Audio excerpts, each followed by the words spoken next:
when I met Jake Valdez, he was in the novice class of Team Rock, but I noticed that he already had certain skills and abilities.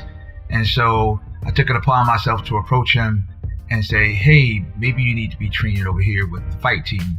Now, quite honestly, we hadn't established a real fight team at that point, but I knew this guy was going to be very important in helping me establish that new team.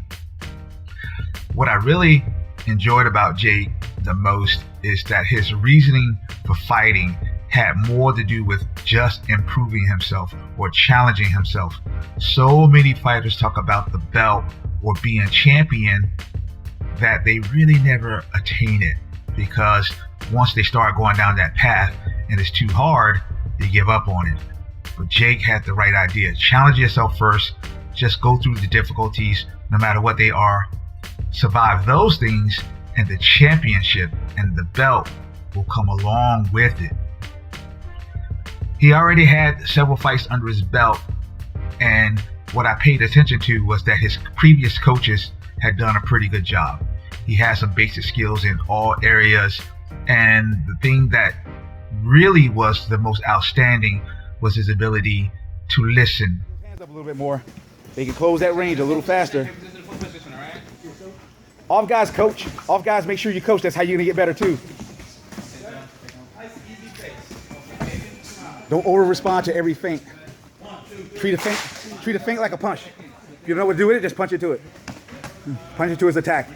Yeah, when he backs up and stops, there's your leg kick. You got the longer legs to teach, so There's my coach. I thought you were gonna show up.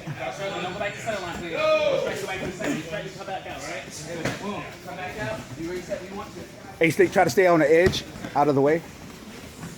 Control the spacing so that they don't end up running into both groups. Nice. Make sure you reset. Make sure you reset. Jake, if you get nervous, you don't know what to do. Keep something out there. Jab out there. Push kick out there. Don't just have this empty dead space. Footwork out there.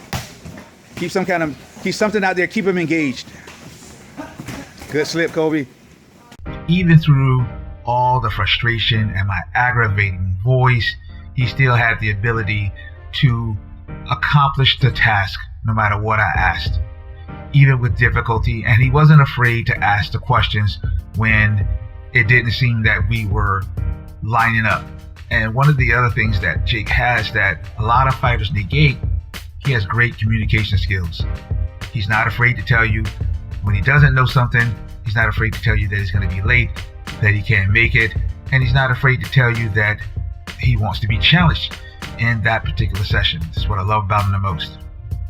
So what's next is he's got a fight coming up April 29th, and after this fight, it's going to be a championship fight. He's finally going to get that belt that he's looking for, and then we're going to start moving and looking toward the pro ranks. And that's what's next for Jake Valdez. We're looking at the pros. We're not bypassing this opponent, but he's just another stepping stone. Then we get to the pros, and then we start that professional career.